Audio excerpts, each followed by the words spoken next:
चालू हो गया ना। चलो बैठ जाइए।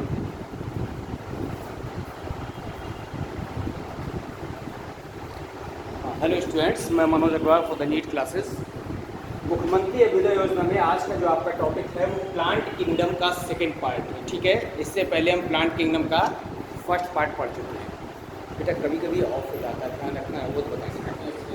तो प्लांट किंगडम में हमने आपको पढ़ाया था इससे पहले कि देखिए कौन कौन से टॉपिक आते हैं। इसमें आपने इससे पहले एल्गी पढ़ चुके हैं, एल्गी के पहले आप ब्रायोफाइटा पढ़ चुके हैं, ब्रायोफाइटा के बाद आप टेरिडोफाइटा पढ़ चुके हैं,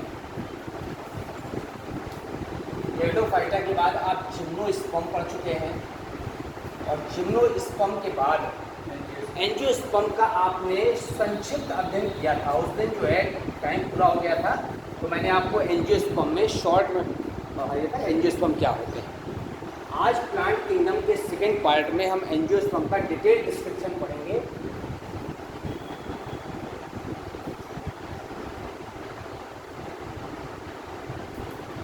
ठीक है, एल्गी आपको पता है, एल्गी ब्रायोफाइटा दोनों पढ़ाए थे, नॉन वेस्कुलर प्लांट होते हैं। शॉर्ट में फिर से मैं लिख देता हूँ, जो एल्गी और ब्रायोफाइटा हैं ये नॉन वेस्कुलर प्लांट होते हैं, असंवहन, इसमें समांतर नहीं होता। इसके बाद सबसे पहले जो टेरिडोफाइटा आया था, ये टेरिडोफाइटा पौधे सबसे पहले ऐसे पौधे थे जिसमें वेस्कुलर टिश्यू की शुरुआत हुई थी, संवहन ऊतक पाया। वेस्कुलर टिश्यू जो पाया जा रहा था तो वो ज़्यादा विकसित नहीं था। जाइलम में वाहिकाएँ नहीं थी, फ्लोएम में सहकोशिकाएँ नहीं थी। ठीक है, अविकसित प्रकार का था। लेकिन ये पौधे लैंड प्लांट हो गए, स्थलीय पौधे हो गए, क्योंकि ये सबसे पहले किसमें पाए गए, लैंड प्लांट पाए गए। इसलिए इनका एक और नाम रखा गया था, इसको बॉटनिकल स्नेक्स क्या कहते हैं, फिर इसके बाद टेरिडोफाइटा के बाद जब और ज़्यादा डेवलपमेंट हुआ प्लांट्स का, तो हम आए जिम्नोस्पर्म। जो जिम्नोस्पर्म के जो प्लांट थे अनावृत बीजी पौधे, वो यहाँ पर कैसे थे, नग्न बीज वाले पौधे, नग्न बीज वाले, क्या उसी को हम कह सकते हैं कि आवरण रहित बीजों वाले पौधे। इन बीजों में चारों ओर आवरण नहीं था। ठीक है, इनमें भी जाइलम में वाहिकाएँ नहीं थी और फ्लोएम में सहकोशिकाएँ नहीं थी। तो जाइलम में वाहिकाएँ और फ्लोएम में सहकोशिकाएँ इनमें भी नहीं पाई गई। इसके बाद हम आते हैं नेक्स्ट में एंजियोस्पर्म प्लांट, आवृत बीजी पौधे। जो मोस्ट डेवलप्ड प्लांट थे वो एंजियोस्पर्म थे, एंजियोस्पर्म्स। आज हम इन्हीं को फिर से डिटेल में पढ़ेंगे। एंजियो मीन्स होता है कवर्ड और स्पर्म माने होता है सीड। ऐसे पौधे जिनमें बीजों के चारों ओर आवरण उपस्थित था, कवर्ड बीज, उसे यहाँ पर कहते हैं आवरण युक्त बीजों वाले पौधे। आवरण युक्त बीजों वाले पौधे ये एंजियोस्पर्म भी कहलाते हैं। वेस्कुलर प्लांट तो हैं ही, पौधा जड़ तना पत्ती में विभेदित होता है, और जो यहाँ पर स्पोरोफिटिक जनरेशन होती है, बीजाणुदित पीढ़ी, वो फुल्ली डेवलप्ड होती है।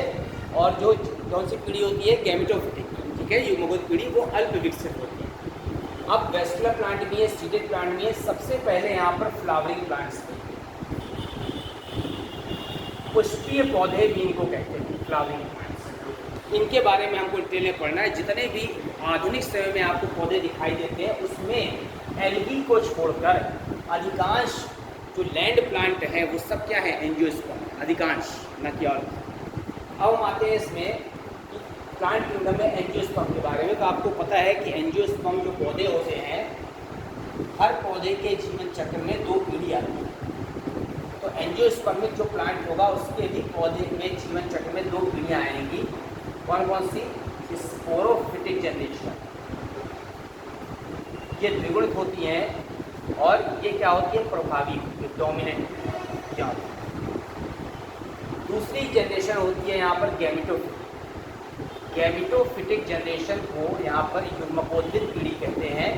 और जो युग्मकोदित पीढ़ी होती है वो अगुणित होती है, और अगुणित होने के कारण ये पीढ़ी या ये वाला जो पौधा होता है ये अल्प विकसित होता है या फुल्ली डिपेंडेंट होता है किस पर, स्पोरोफिटिक जनरेशन।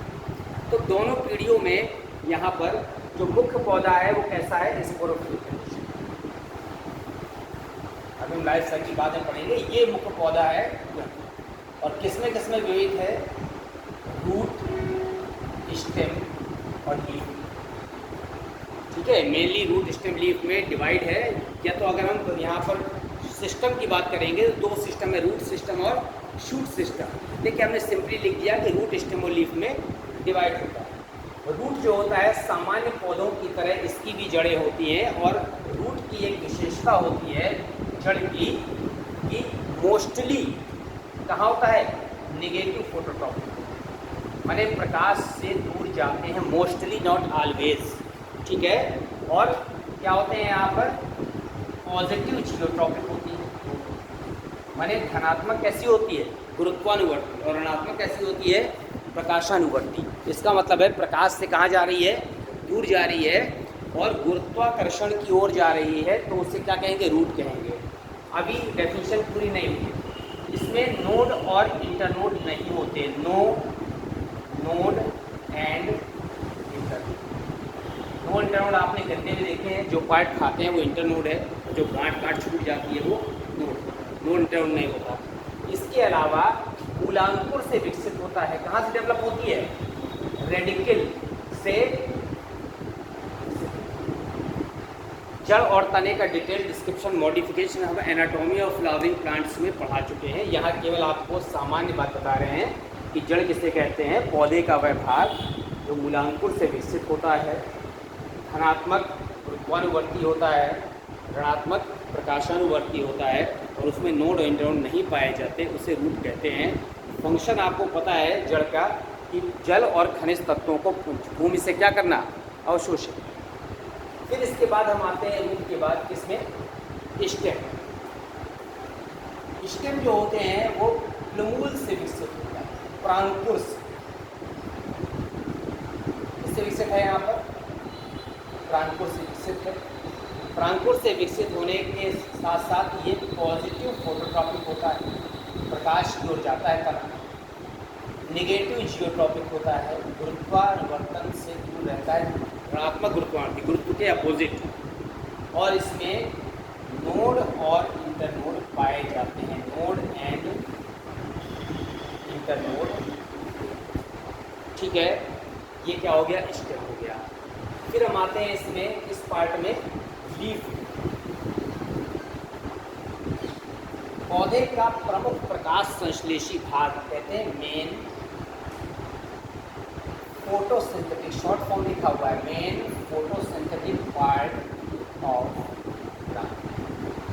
दूसरी बात है लेटरल आउट ग्रोथ होती है, लेटरल आउट। ठीक है, चपटी पार्श्व बाह्य वृद्धि है यहाँ पर। फिर लीफ के पार्ट आपको एनाटॉमी में पढ़ा चुके हो, फिर डिटेल पढ़ने की जरूरत नहीं है आपको। लीफ के बाद आता है flower, most important part of the plant. Flowering plant में जो सबसे इम्पॉर्टेंट पार्ट है क्या है, फ्लावर। ठीक है, हिंदी में उसको पुष्प कहते हैं। तो क्या है यहाँ पर, ये main reproductive part and modified shoot. क्या ये मॉडिफाइड शूट, तने का रूपांतरण है। रिप्रोडक्टिव पार्ट भी है और मॉडिफाइड शूट भी है पौधे का। ये पार्ट क्या कहलाता है, फ्लावर कहलाता है। अब अगर हम फ्लावर में देखें, क्योंकि हमको जब आवृतबीजी पौधा पढ़ना है तो मेनली फ्लावर पढ़ना ही है, क्योंकि फ्लावर से ही लाइफ साइकिल कहाँ बढ़ेगी, आगे। जो और पौधे होते हैं जैसे एल्गी है, ब्रायोफाइटा है, उसमें अलैंगिक जनन भी हो जाता है अलग अलग विधियों से। लेकिन जो फ्लावरिंग प्लांट होता है उसमें नेचुरली, ठीक है, फ्लावर ही मेन सेक्सुअल रिप्रोडक्शन का आधार है, मेन सेक्सुअल रिप्रोडक्शन। अब अगर हम यहाँ पर फ्लावर बनाए डायग्रामेटिक रिप्रेजेंटेशन,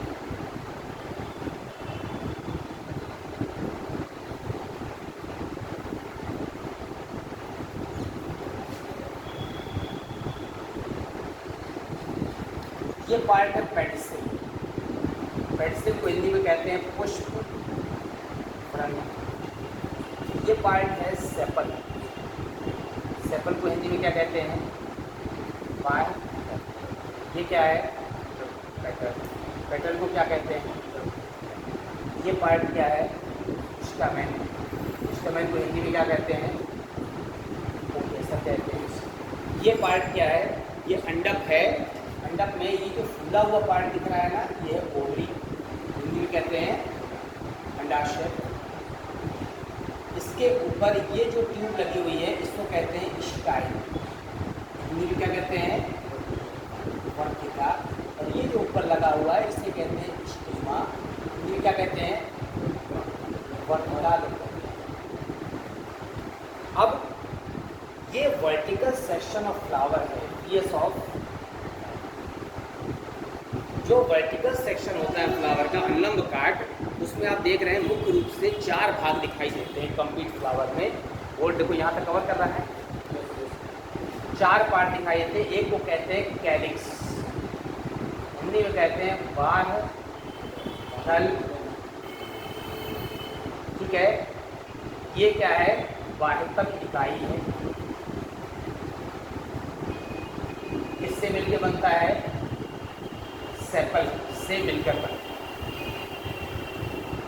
मतलब एक सेपल है तो वो सेपल भी है, वो कैलिक्स भी है। तो एक से ज़्यादा सेपल है, सब मिलके क्या बनाएंगे? कैलिक्स बनाएंगे। दूसरे पार्ट में आते हैं कोरोला, हिंदी में कहते हैं दलपुंज। ये दलपुंज है हमारा, ये क्या है? यहाँ पर दूसरी बाह्यतम इकाई। किससे मिलके बना है? पेटल्स, हिंदी में कहते हैं दल से मिलकर। मोस्टली कैसे होते हैं? रंगीन। ये मोस्टली कैसे होते हैं? कैलिक्स और कोरोला दोनों का कार्य पुष्प के जनन अंगों की क्या करना है? सुरक्षा करना है। ठीक है, पुष्प जनन की सुरक्षा। इसीलिए ये दोनों पुष्प के क्या कहलाते हैं? बाह्य चक्र या अतिरिक्त चक्र कहलाते हैं। फिर इसके बाद हम आते हैं उमंग में, इंग्लिश में कहते हैं एंगुशिया। ये क्या है? ये पुष्प का नर जनना। ठीक है, इकाई क्या है इसकी? पुंकेसर।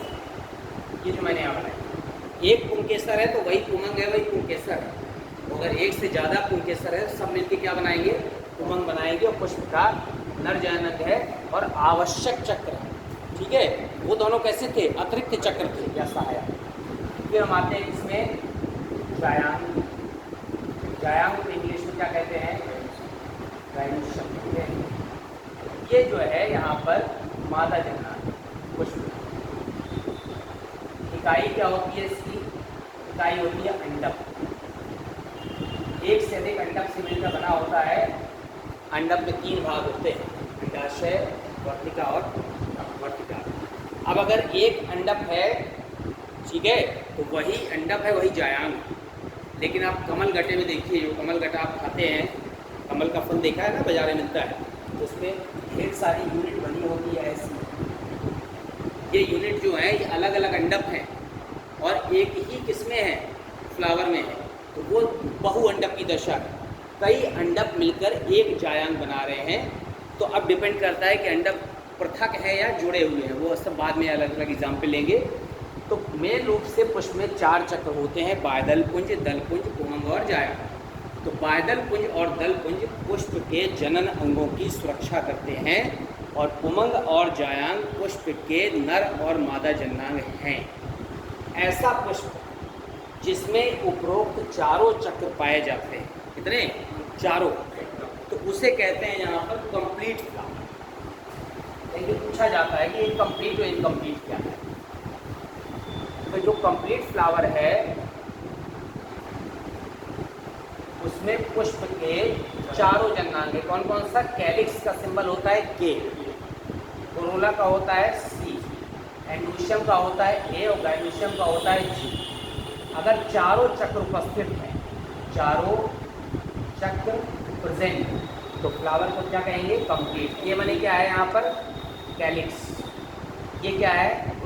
कोरोला, दल पुंज। ये क्या है? एंडोशियम। और ये क्या है? समझ गए? तो सरसों और गुड़हल में आपको चारों चक्र दिखाई देते हैं, इसका मतलब वो फ्लावर कैसा है, कंप्लीट।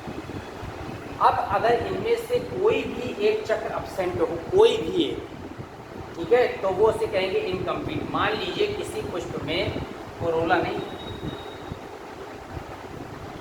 तो वो कंप्लीट फ्लावर हमेशा बाइसेक्सुअल होता है, द्विलिंगी, क्योंकि इसमें दोनों जाना है। इनकम्प्लीट में अगर कोरोला नहीं है तो वो बाइसेक्सुअल तो है लेकिन इनकम्प्लीट। आप ऐसा नहीं कह सकते कि इनकम्प्लीट का मतलब है उसमें दोनों जन्नांग नहीं होंगे। अब अगर उसमें पुमंग नहीं है, बाकी है, एंडुशम नहीं है, तो फिर ये फ्लावर इनकम्प्लीट भी है और इसके अलावा यूनिसेक्सुअल भी है, एक लिंगी। और एक लिंगी में अगर उसमें मादा जन्नांग है तो उसे कहेंगे फीमेल फ्लावर। और अगर उसमें किसी में जायांग नहीं है तो फिर वो क्या कहलाएगा, अगर पुमंग है तो मेल फ्लावर, जायांग है तो फीमेल फ्लावर, दोनों हैं तो बाइसेक्सुअल। तो इनकम्प्लीट में कोई भी एक चक्र अब्सेंट हो सकता है, तो इनकम्प्लीट फ्लावर बाइसेक्सुअल भी हो सकता है, यूनिसेक्सुअल भी हो सकता है। तो मेल और फीमेल अलग अलग हो सकते हैं। आपने इनकम्प्लीट में कैसे देखा, कद्दू लौकी में देखा है आपने, मेल होती है, मेल फ्लावर अलग होते हैं, फीमेल फ्लावर अलग ब्रांच पे लगे होते हैं। तो ये हम फ्लावर में अब पुष्प में बाह्य जो अतिरिक्त चक्र है, हमको ज़्यादा डिस्क्रिप्शन उसका नहीं पढ़ना है। क्यों? क्योंकि हमको लैंगिक जनन के द्वारा लाइफ साइकिल आगे बढ़ानी है। तो हम किस में आ जाते हैं, नर जनन में आ जाते हैं। नर जनन पुष्प का क्या है, पुमंग, और पुमंग की इकाई क्या है, पुंकेसर। ठीक है, अगर एक पुंकेसर है तो वही पुंकेसर है, वही पुमंग है। जैसे आपके घर में एक ही कमरा है, वही घर है, वही कमरा है, 50 कमरे हैं तो सारे कमरे मिलके घर बनाएंगे, वही कंडीशन है यहाँ पर। तो हम पढ़ते हैं स्टामेन। स्टामेन को हिंदी में क्या कहते हैं, पुंकेसर कहते हैं। पुंकेसर में 3 भाग होते हैं। ये है यहाँ पर क्या चीज़, परागकोश, ऊपर का भाग, इंग्लिश में कहते हैं एंथर। ये पार्ट है कनेक्टिव, कनेक्टिव को हिंदी में कहते हैं योज। और तीसरा पार्ट होता है फिलामेंट, फिलामेंट को हिंदी में कहते हैं पुतंत्र। तो पुंकेसर में 3 भाग होते हैं, जहाँ से पकड़ते हैं वो फिलामेंट, ऊपर का फूला हुआ भाग परागकोश, दोनों के बीच का जॉइंट कनेक्टिव। जिस फ्लावर में या सॉरी जिस पुंकेसर में ये तीनों भाग दिख रहे हैं आपको, उसमें हमें सबसे ऊपर का पार्ट इम्पोर्टेंट है, परागकोश। अब अगर हम परागकोश अलग से देखें तो परागकोश मोनोथीकस भी होता है, डाइथीकस भी होता है।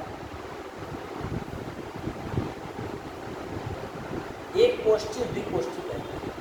ठीक है, एंथर जो है बाइलोब या यूनिलोब। इसमें क्या होता है, परागकोश में ऐसे अगर देखा तो एक परागकोश के अंदर 2 क्या होती हैं, पाली होती है। और जो 2 पाली है अगर वो बाइलोब्ड है तो उसके अंदर का स्ट्रक्चर आपको ऐसा दिखाई पड़ेगा, 4 चक्र। अगर वो यूनिलोब्ड है, एक ही लोब है, तो हर लोब में 2 पाली होगी, तो उसमें केवल 2 चैम्बर दिखाई पड़ेंगे। मोस्ट ऑफ द जो एंथर होते हैं उसमें 4 कोष्ठ होते हैं। कितने? 4। अब जो परागकोश है, परागकोश का निर्माण और परागकोश के अंदर परागकण कैसे बनते हैं, इसको हमको पढ़ना है। इसको कहते हैं यहाँ पर माइक्रो स्पोरोजेनेसिस, हिंदी में कहते हैं लघु बीजाणु जनन। माइक्रो स्पोरोजेनेसिस का मतलब है परागकोश के अंदर, परागकोश में परागकणों का निर्माण। ठीक है, माइक्रो स्पोरोजेनेसिस। अब ये कैसे हो रहा है आप देखें। सबसे पहले आप देखिए कि जो परागकोश का संरचना होती है वो ऐसी होती है, 4 लोब। ठीक है, रफी फिगर बना के ऐसा। तो 4 लोब होते हैं, इसमें हर लोब में ये वाली लेयर कौन सी है, एपिथीशियम, सबसे बाहर की लेयर। चारों लोब में ठीक बाहर के सेल को छोड़कर या बाहर की लेयर को छोड़कर अंदर की एक एक कोशिका आकार में बड़ी हो जाती है। ठीक है, कौन सी सेल बड़ी हुई? Hypodermal cell. हाइपो बने नीचे, सबसे बाहर क्यों होती? तो एपिडर्मिस होती। तो एक एक हाइपोडर्मल सेल आकार में बड़ी हो जाती है, हाइपोडर्मल सेल। इसका एक और नाम है, इसे क्या कहते हैं यहाँ पर? आर्ची स्पोरियल सेल कहते हैं। क्या कहते हैं इसको? कहते हैं आर्ची स्पोरियल सेल। हिंदी में कहते हैं प्रपसु कोशिका। ये आकार है, बड़ी होगी। अब इसके अंदर साइटोप्लाज्म ज़्यादा इकट्ठा हो गया। जब ज़्यादा इकट्ठा हो गया तो अब क्या होगा? इसके अंदर विभाजन होगा। हम दूसरे चित्र विभाजन दिखा दे रहे हैं इसमें। ये बाहर की सेल है, जो बाहर की सेल है ये बनाएगी प्राइमरी पैराइटल सेल। हिंदी में कहते हैं प्राथमिक द्वितीय कोशिका। प्राथमिक द्वितीय कोशिका। और जो अंदर की सेल है उसे कहेंगे प्राइमरी स्पोरोजिनस सेल। हिंदी में कहेंगे प्राथमिक बीजाणु जनन कोशा या कोशिका। समझ गए? अब ये वाला जो पैराइटल सेल है ये 5 से 6 बार विभाजन करेगा और मल्टी लेयर्ड बनाएगा। हम केवल एक पार्ट को बनाएंगे इसको ऐसा दिखाने के लिए। तो ये वाली जो पैराइटल सेल थी इसने इस तरह का कई लेयर का आवरण बनाया।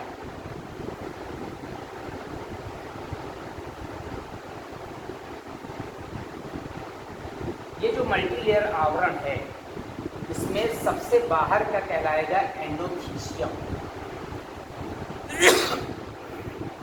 एंडो किससे बना है आवरण? पैराइटल सेल के विभाजन से। एंडोथीसियम के बाद का आवरण कहलाएगा मिडिल लेमेला। और मिडिल लेमेला के अंदर का सबसे इनरमोस्ट आवरण कहलाएगा टेपिटम। ठीक है, 3 लेयर। सबसे इंपॉर्टेंट कौन सी है? क्यों? क्योंकि ये जो होती है मल्टीप्लाइड होती है, बहुगुणित, पॉलीप्लाइड कहना चाहिए। और ये अंदर जो परागकण डेवलप हो रहे हैं उनको क्या देती है? न्यूट्रिशन देती है। अब स्पोरोजिनस सेल बड़ी होकर के विभाजन करेगी, उसको कहेंगे microspore mother cell. Microspore mother cell. लघु बीजाणु मातृ कोशाएं तो फिर सारी बन रही हैं और सब क्या है? द्विगुणित। क्योंकि फ्लावर द्विगुणित था। मुख्य पौधा जड़ तना पत्ती के रूप में जो बीजाणुद्भिद था उसमें हर पार्ट क्या है? द्विगुणित है। क्योंकि मुख्य पीढ़ी कौन सी है? बीजाणुद्भिद। तो ये द्विगुणित है। अब क्या होगा? माइक्रोस्पोर मदर सेल अर्धसूत्री विभाजन करेंगी। और जब यहाँ पर मियोटिक डिवीजन होगा तो क्या बनेंगे? यहाँ पर tetrad of microspore. Tetrad of लघु बीजाणु के चतुष्क। एक अर्धसूत्री विभाजन से एक कोशिका जब अर्धसूत्री विभाजन करती है तो कितनी सेल बनाती है? 4। ये चारों ग्रुप में रहेंगे शुरू में, इसलिए इसे कहते हैं टेट्राड। तो अब टेट्राड को जो पोषण मिल रहा है, न्यूट्रिशन को कौन दे रहा है? टेपिटम। इनको विभाजन के लिए जो ऊर्जा चाहिए वो यहाँ से मिलती है, टेपिटम से। अब ये जो माइक्रोस्पोर मदर सेल है ये वेरियस शेप के हो सकते हैं। देखिए आप, इस शेप के हो सकते हैं,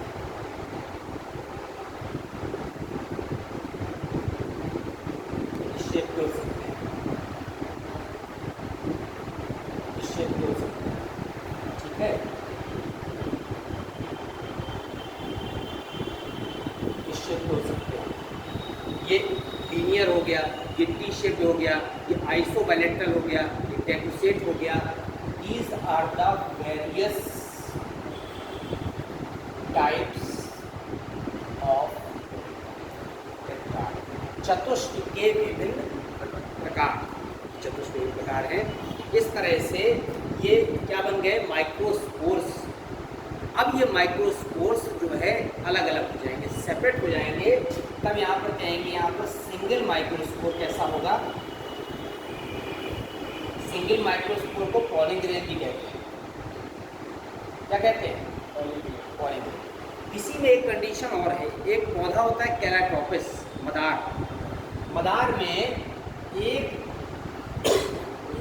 पुष्प में जितने माइक्रोस्पोर मदर सेल होते हैं सबके माइक्रोस्पोर आपस में जुड़े होते हैं, सबके, और वो एक रचना बनाता है इस तरह की, उसे कहते हैं पोलिनियम, पराग पिंड। किसमें पाया जाता है? इन कैलाट्रोपिस।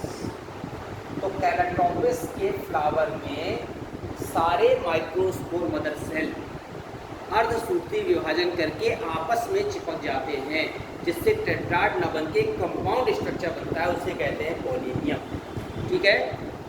फिर इसके बाद वेजियस टाइप ऑफ टेट्राड पढ़ने के बाद हम आते हैं किसमें? माइक्रोस्पोर की संरचना या पॉलिंग ग्रेन। तो पॉलिंग ग्रेन होता है परागकण की युग्मकोद्भिद पीढ़ी की प्रथम कोशिका है। क्यों? अर्धसूत्री विभाजन बना हुआ है, तो पॉलिंग ग्रेन कैसा बना है? अवृत हुआ है। अब जब पॉलिंग ग्रेन की स्ट्रक्चर आप देखेंगे तो पॉलिंग ग्रेन का स्ट्रक्चर आपको ऐसा दिखाई पड़ेगा। इसमें बाह्य सतह खुरदरी होती है, इसको कहते हैं एक्साइन। पॉलिंग ग्रेन की बात कर रहे हैं। ये बाह्य सतह क्या कहलाती है? एक्साइन। हिंदी में कहते हैं बाह्य चोट। स्पोरोपोलिन नामक पदार्थ की बनी। जो आंतरिक मेम्ब्रेन होती है उसको कहते हैं इंटाइन, हिंदी में कहते हैं अंतः। ये भी पेक्टिक की बनी होती है, पतली मेम्ब्रेन होती है। फिर यहाँ पर एक स्पष्ट स्ट्रक्चर होता है उसको कहते हैं न्यूक्लियस, हिंदी में क्या कहते हैं? ये किसका स्ट्रक्चर है? परागकण। परागकण की सतह जो खुरदरी होती है उसमें एक स्थान पर छोटा सा गर्त होता है, कभी कभी एक होते हैं, कभी कभी मोर देन वन होते हैं। इसको कहते हैं चर्म कोर। चर्म कोर का मतलब होता है कि यहाँ से ये फटे और अंदर की इंटाइन अंतःचूर्ण कहाँ निकलेगी? बाहर। ठीक है। तो सभी में कहीं ना कहीं कोई ऐसा कॉमन पॉइंट और वीक पॉइंट होता है ताकि सीड क्या हो सके? खुल सके। उसी तरह से यहाँ पर परागकण में भी है। अब परागकण कहाँ है? अभी परागकोश। अब ये निर्भर करता है कि स्वपरागण होना है कि परपरागण। अगर परपरागण होना है तो ये वायु के द्वारा उड़कर जा सकता है दूसरे पृष्ठ तक। ठीक है। जल के द्वारा हो सकता है, अगर ये एक्वाटिक प्लांट है, जंतुओं के द्वारा हो सकता है, कीटों से हो सकता है, पक्षियों से हो सकता है, मनुष्य से हो सकता है, डिपेंड करता है टाइप्स ऑफ पॉलिनेशन में।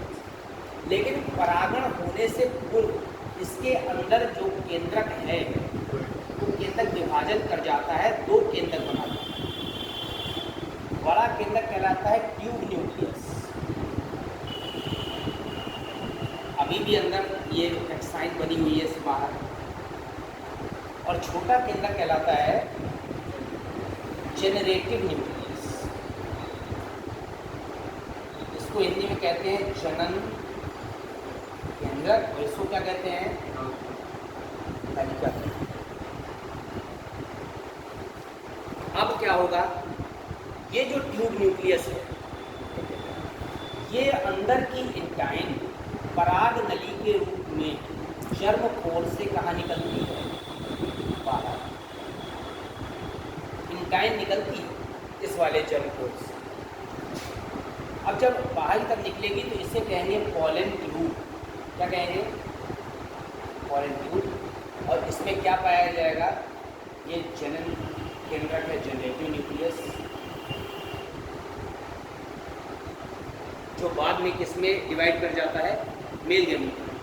कुछ बुक्स में लिखा रहता है 3 कोशिकीय अवस्था में परागण होता है, कुछ में लिखा रहता है 2 कोशिकीय। ठीक है। तो आपको कंफ्यूजन नहीं पड़ना, आपको इतना ध्यान रखना है कि ये जनरेटिव न्यूक्लियस है और ये कौन सा बड़ा वाला? Tube nucleus. तो जनरेटिव न्यूक्लियस ही मेल गैमीट बनाता है। अब परागण के बाद ये कहाँ तक पहुँच जाएगा?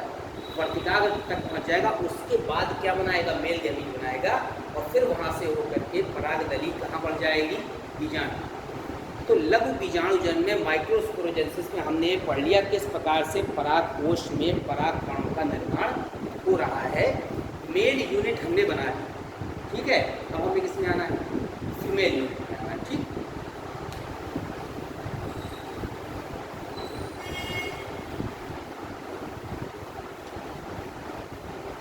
फीमेल यूनिट में आपको पता है ये जो पार्ट है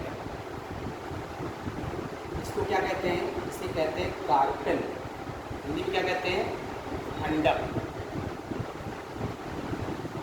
यही जायान है, यही कार्पेल है, यही पिस्टिल है, एक और नाम है पिस्टिल। पिस्टिल में 3 भाग होते हैं, कौन कौन से, ओवरी, स्टाइल और हमें किससे मतलब है, मेन यहाँ पर परागकण आएंगे, वो यहाँ से होते हुए अंदर आएंगे, ये बाद में पढ़ेंगे निषेचन। हमें अभी किससे मतलब, ओवरी से। ओवरी के अंदर एक स्ट्रक्चर लगा होता है ओव्यूल, बीजांड। ये मोस्ट इम्पॉर्टेंट पार्ट है क्योंकि इसी के अंदर फीमेल गैमेट बनता है। तो ये जो बीजांड है, ये बीजांड का जो डेवलपमेंट हो रहा है, ठीक है ना, और इसके अंदर फीमेल गैमेट बन रहा है, उसे कहते हैं मेगा स्पोरोजेनेसिस, महाबीजाणु जनन। तो पहले हम पढ़ लेते हैं ओव्यूल क्या है।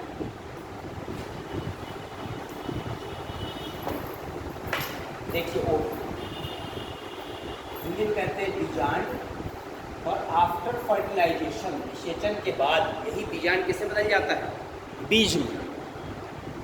सामान्यतः ओव्यूल का स्ट्रक्चर ऐसा है, सामान्यतः मैंने कहा ये ओवरी से, ये डॉट डॉट ओवरी बनाती है समझने के लिए। ओवरी से जिस रचना द्वारा जुड़ा रहता है उसे कहते हैं फ्यूनिकल। क्या कहते हैं, ये बोर्ड कवर कर रहा है यहाँ तक, नहीं तो नहीं कवर कर रहा।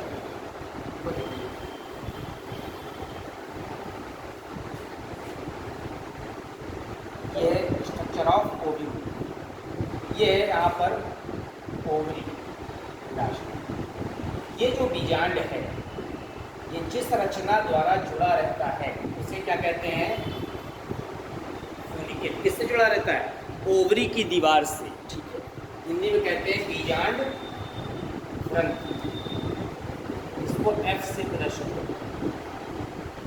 इसके बाद बीजांड के अंदर ये आवरण बने, इंटेगुमेंट, क्या है ये आवरण, इसे इंग्लिश में कहते हैं इंटेगुमेंट, बने अध्यावरण।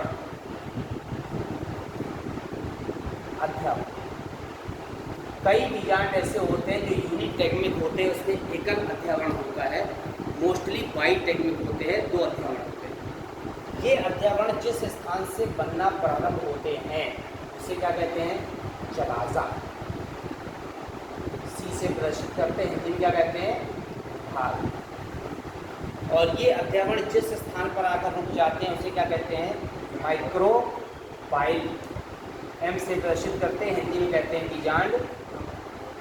3 भाग मेन है वो बीजांड ग्रंथ, जहाँ से अध्यावरण शुरू हुए हैं वो निभाग, और जहाँ आकर रुक गए हैं वो बीजांड ग्रंथ। अब इसके अंदर ये जो अंडाकार रचना है, इस अंडाकार रचना को कहते हैं एम्ब्रॉयस सेट, हिंदी में कहते हैं कोश। इसी का परिवर्धन बताएंगे अभी कैसे होता है, इसी के अंदर 8 के अंदर बनते हैं, वो बाद में बताएंगे। अब इसके अंदर जो पूरा टिश्यू भरा हुआ है उसे कहते हैं न्यूसेलस, हिंदी में क्या कहते हैं, बीजांड गाइड। ये ओव्यूल का स्ट्रक्चर है जो निषेचन के बाद किससे बदल जाता है, बीज, सीड। जो भी हम सीड खाते हैं वो निषेचन के बाद क्या चीज, बीज का छिलका इससे बनता है, इंटेगुमेंट से। तो ये पूरा सीड है जिसमें ये सीड कोट बनाएगा, ठीक है ना, और अंदर ये जो है अभी इसमें जब निषेचन होगा तब ये क्या बनाएगा, एम्ब्रॉय। फिर उसमें क्या डेवलप होगा, वो कोश, है ना। तो अभी हम देख रहे हैं टाइप्स ऑफ ओव्यूल पढ़ लेते हैं।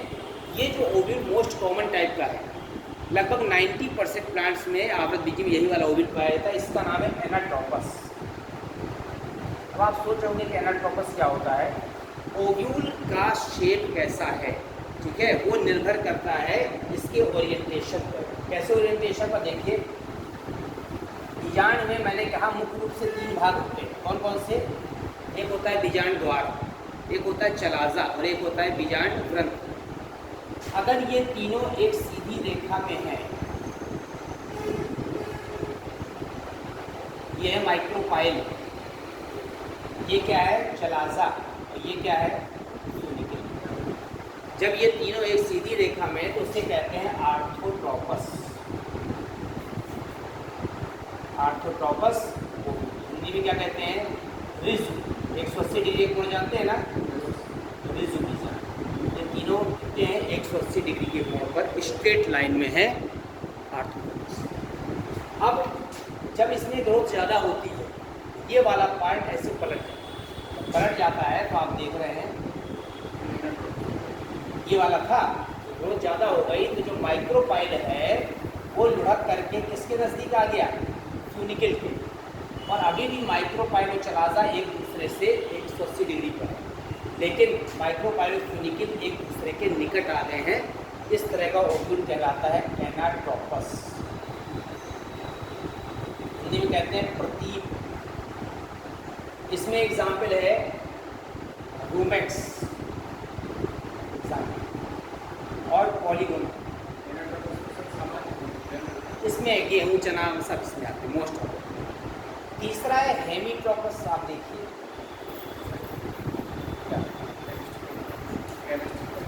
केमिस्ट्री आपको भी जाना है? ओके, तो वीडियो बनाना ही है, कोई बात नहीं। ठीक बेटा, ओके। अब ये आपका तीसरा पॉइंट है आपका कौन सा? हेमीट्रोपस। जो हेमीट्रोपस टाइप का जो ओव्यूल है उसमें यहाँ पर माइक्रोपाइल और चलाजा हॉरिजॉन्टल सीधी रेखा पर है, और फ्यूनिकल कहाँ पर है? यहाँ पर इनसे 90 डिग्री का क्या बना रहा है? फिर एक है यहाँ पर एम्फीट्रोपस। एम्फीट्रोपस जो ओव्यूल होता है उसमें horseshoe shape, horseshoe shape embryos. घूर कोश कैसा होता है?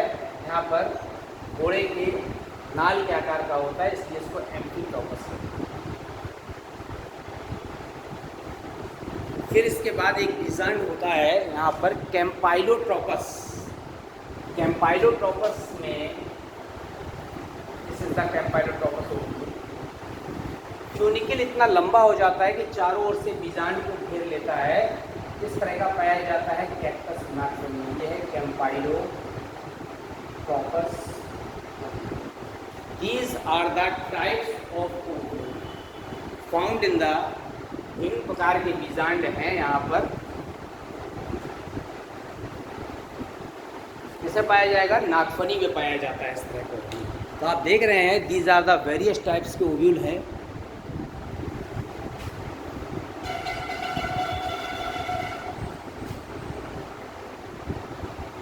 ठीक है, अब ओव्यूल के बाद हम आते हैं मेगास्पोरोजेनेसिस,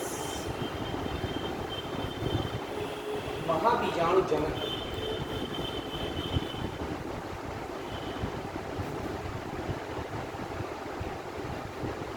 मेगास्पोरोजेनेसिस हिंदी में कहते हैं महाबीजाणु जनन। क्या लिखेंगे इसको?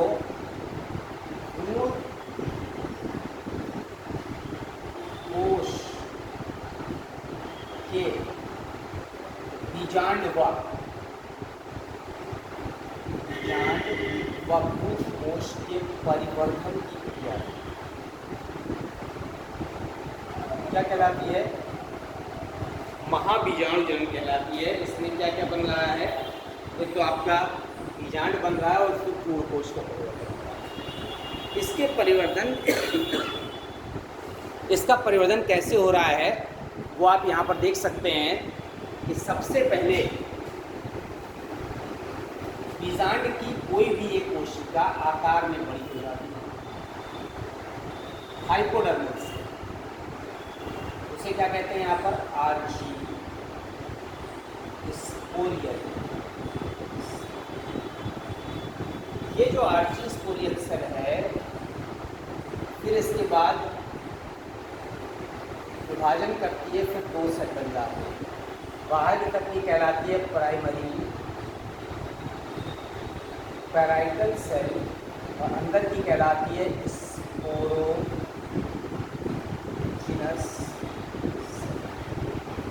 अब स्पोरोजिनस सेल को ही मेगा स्पोर मदर सेल कहते हैं। Mega spore mother cell unit है ये, हिंदी में कहते हैं महाबीजांड मातृकोशा। अब इसके बाद तीसरे स्टेप में ये जो स्पोरोजिनस सेल है ये मेगा स्पोर मदर सेल की जगह कार्य करती है, ये विभाजन करके खत्म हो जाए। अब ये जो मेगा स्पोर मदर सेल है, मेगा स्पोर मदर सेल, इसमें अर्धसूत्री विभाजन होता है। कौन सा? अर्धसूत्री विभाजन। और जब अर्धसूत्री विभाजन होगा तो यहाँ पर 4 मेगा स्पोर बनेंगे, 4 मेगा स्पोर। 4 में से 3 नष्ट हो जाएंगे, ठीक है। उपरोक्त 4 में से निभाग की ओर का मेगा स्पोर सक्रिय रहता है, शेष नष्ट हो जाता है।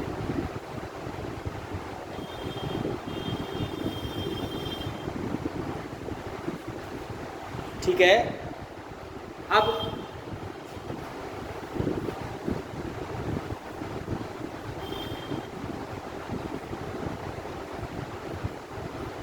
ये एक्टिव मैकेनिज्म, एक्टिव ठीक है। अब ये जो एक्टिव मेगास्पोर है यही क्या कहलाएगा? फीमेल गैमेटोफाइट, मादा युग्मकोद्भिद। और मादा युग्मकोद्भिद जब बनेगा तो बीजांड के अंदर इसमें पहले एक केंद्रक होता है,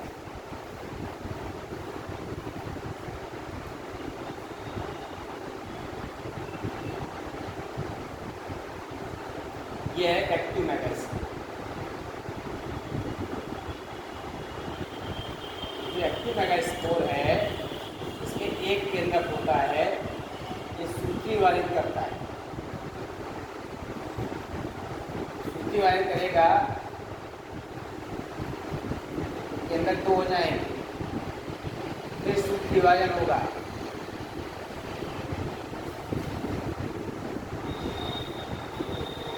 केंद्रक 4 हो जाएंगे, फिर सूत्री विभाजन होगा तो केंद्रक 8 हो जाएंगे,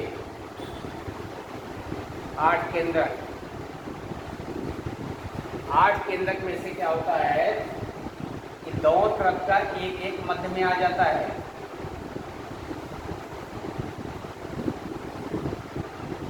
तीन यहाँ रह जाते हैं।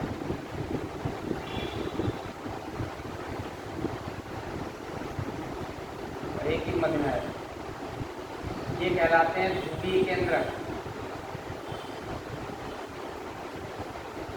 अब बीजांड के अंदर की आप संरचना देखिए,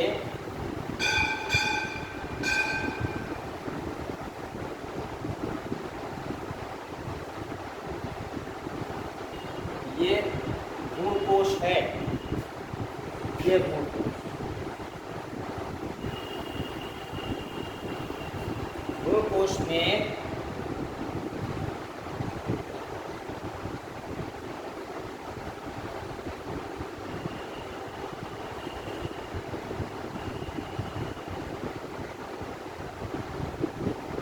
ये ध्रुवीय केंद्रक है,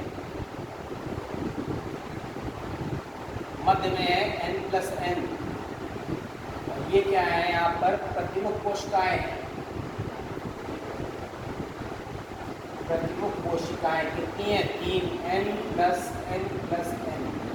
इंग्लिश में कहते हैं एंटीपोडल सेल्स, और ये क्या कहते हैं? Polar nuclei. और ये फिर से 3 है, ये क्या कहते हैं? अणुकरण। N+N+N इंग्लिश में कहते हैं एग अपरेटस। ये बीजांड की संरचना है। ठीक है, अब आते हैं परागण। कौन से टॉपिक में? परागण, पॉलिनेशन।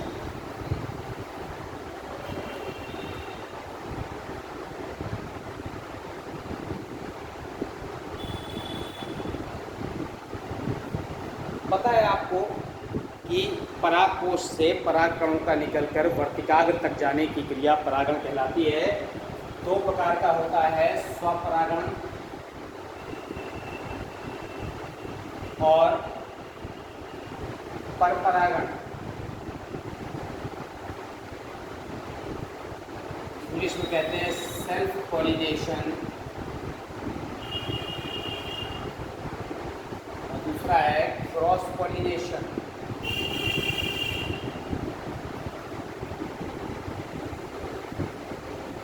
स्वपरागण को इंग्लिश में ऑटोगैमी कहते हैं, इसको एलोगैमी कहते हैं।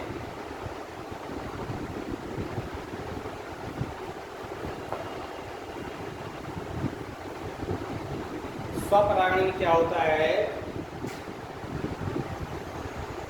परागकणों का परागकोश से निकलकर उसी पुष्प या उसी पौधे के वर्तिकाग्र तक जाना। या तो उसी पुष्प में जा रहा है या उसी पौधे के, ठीक है, उसी पौधे के दूसरे पुष्प के वर्तिकाग्र तक जाना। तो स्वपरागण के लिए जो युक्तियां होती हैं,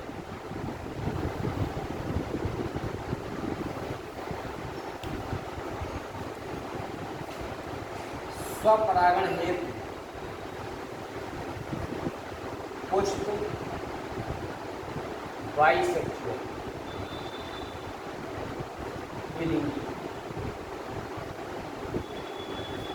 होता है। द्विलिंगी नर मादा जन्नांग दोनों एक में ही पाए जा रहे हैं। एग्जाम्पल है यहाँ पर सरसों, गुड़हल, ठीक है। या फिर क्लिस्टोगैमी होती है। क्लिस्टोगैमी को हिंदी में कहते हैं निमीलिता। क्लिस्टोगैमी क्या होता है? फ्लावर क्लोज्ड होते हैं, फ्लावर क्लोज्ड, पुष्प पूरी तरह से बंद होते हैं, ठीक है। इसे कहते हैं यहाँ पर गुलमेहंदी, पेटियंस।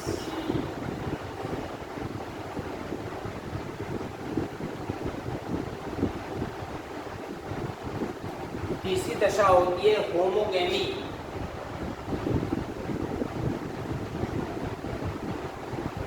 नर व मादा जन्नांगों का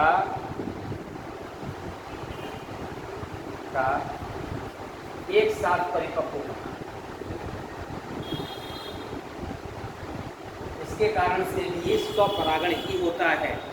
स्वपरागण से लाभ होते हैं कि स्वपरागण में रंग, सुगंध, मकरंद उत्पन्न करने में ऊर्जा खर्च नहीं करनी पड़ती। स्वपरागण सुनिश्चित होता है कि हो ही जाएगा। स्वपरागण जो है आसानी से हो जाता है और वंशगत लक्षण पीढ़ी दर पीढ़ी चलते रहते हैं। लेकिन एक हानि होती है। हानि क्या है कि स्वपरागण से बने बीज दुर्बल होते हैं, उसमें हाइब्रिड विगर नहीं होता, ओज कम होता है, और उससे बने जो है जो पौधे होते हैं वो भी अल्पायु होते हैं, रोग से प्रति संवेदनशील होते हैं।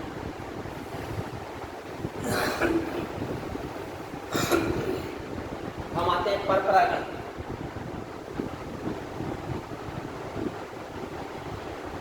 एक पौधे के पुष्प के परागकोश से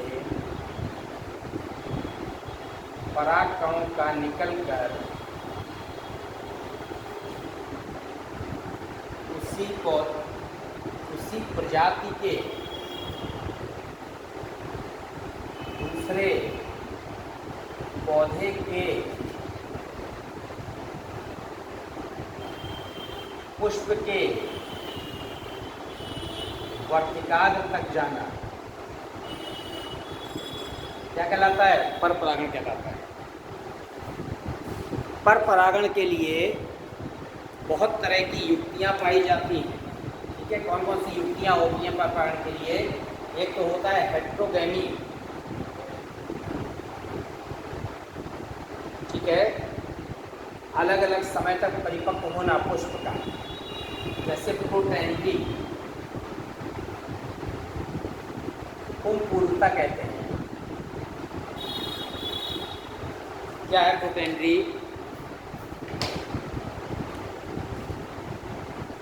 मेल रिप्रोडक्टिव ऑर्गन का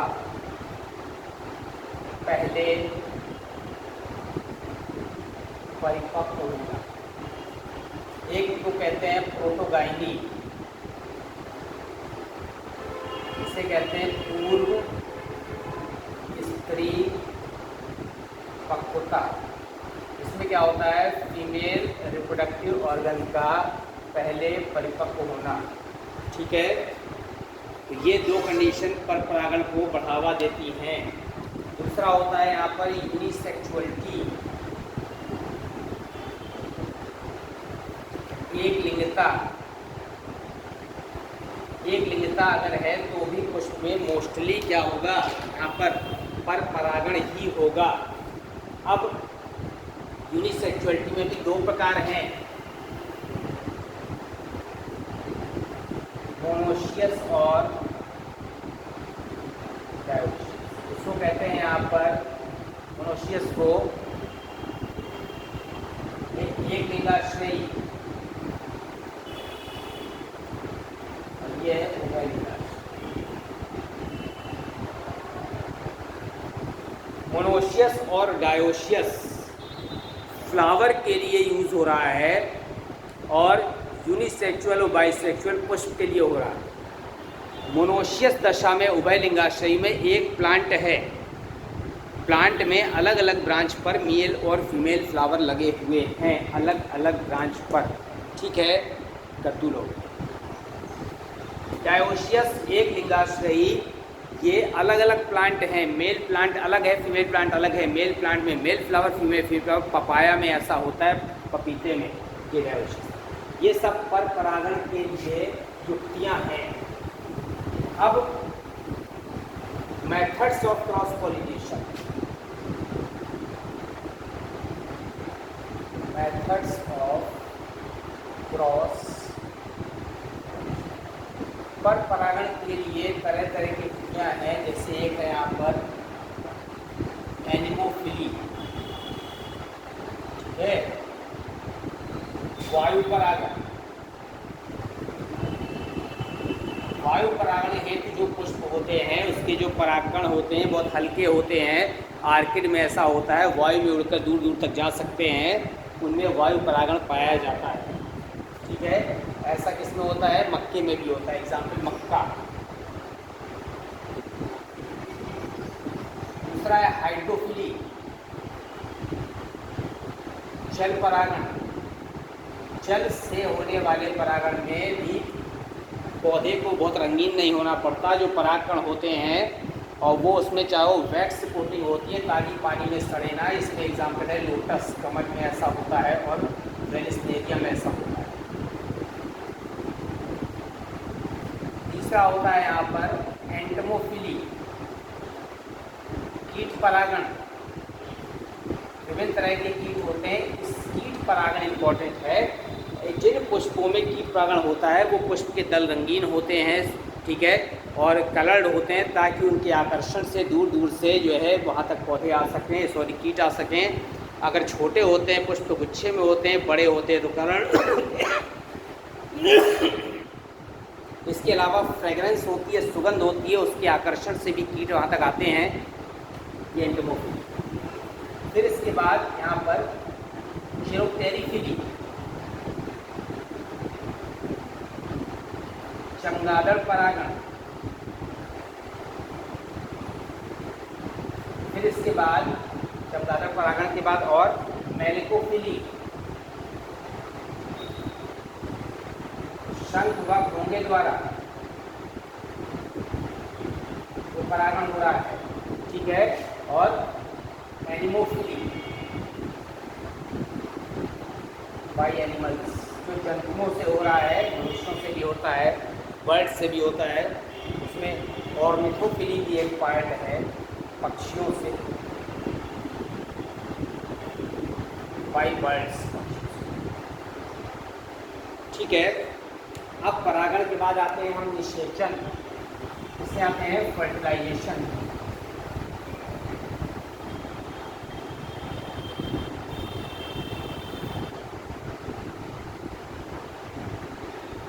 निषेचन, ये हमारा ओव्यूल बना हुआ है, यहाँ से परागनली आ रही है। ये दो मेल गैमीट है, क्या है मेल, ये क्या है पॉलन। इसके अंदर यहाँ पर 8 के अंदर है, आपको पता है। तो हमारा जो मेल गैमीट होता है दो होते हैं, तो इसमें जो male gamete first plus ovum, ये वाला है ओवम, ये, और ये दोनों क्या हैं, ये सिनर्जिड्स, सहायक कोशिकाएं। तो मेल गैमीट फर्स्ट और ओवम दोनों यहाँ पर अगुणित हैं। दोनों जब निषेचन करते हैं, फ्यूजन करते हैं, तो बनता है जाइगोट। जाइगोट होता है द्विगुणित, और जो मेल गैमीट सेकेंड होता है वो फ्यूजन करता है पोलर न्यूक्लियाई से। ध्रुवीय के अंदर से ये दो हैं और ये अकेला है, इसमें जो फ्यूजन हो रहा है यहाँ पर, उसके फलस्वरूप बनता है एंडोस्पर्म। हिंदी में कहते हैं भ्रूण कोश। भ्रूण को पोषण देने वाला युग्मनज विभाजन करके क्या बनाता है, भ्रूण। और भ्रूण को पोषण देने का कार्य किसका रहता है, भ्रूण कोश का। शेष कोशिकाएं, चाहे प्रतिमुख कोशिकाएं हों या सिनर्जिड्स हो, वो नष्ट हो जाती हैं, उनका कोई भी रोल नहीं रह जाता। फिर निषेचन के बाद यहाँ पर बनता है युग्मनज, क्या बनता है, जाइगोट। अब जो जाइगोट होता है वो यहाँ पर ऐसा दिख रहा है, ट्वेन, इसमें विभाजन होता है।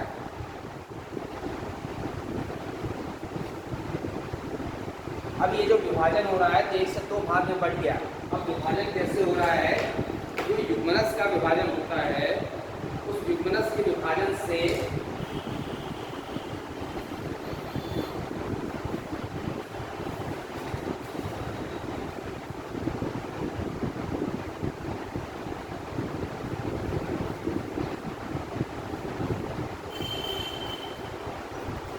जो सेल बन रही है इसे कहते हैं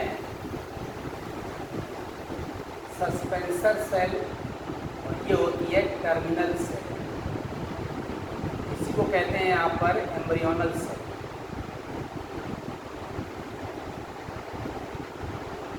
ये लगातार विभाजन करके कई स्टेप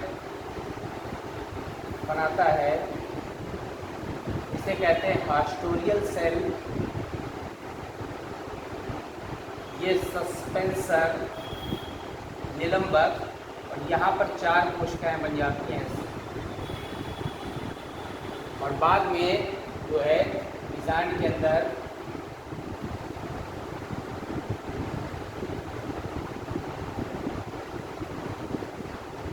ये है डेवलपमेंट ऑफ डाइकॉट एम्ब्रॉयड, द्विबीजपत्री भ्रूण का विकास इस तरह से इस स्टेप से होता है। ठीक है, फिर इसके बाद हम आते हैं यहाँ पर लाइफ साइकिल, जीवन चक्र।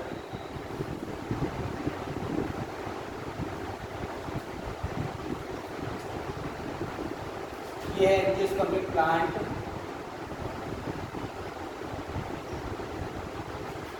प्लांट में बना है फ्लावर, फ्लावर में यहाँ पर है क्या, एंड्यूशियम, और ये है गाइनोशियम। एंड्यूशियम में क्या बना है, एंथर, इसमें क्या बना है यहाँ पर, पिस्टिल या ओरी लिख लीजिए। एंथर में क्या बन रहा है यहाँ पर, माइक्रोस्पोर मदर सेल। ये क्या बना रही है यहाँ पर,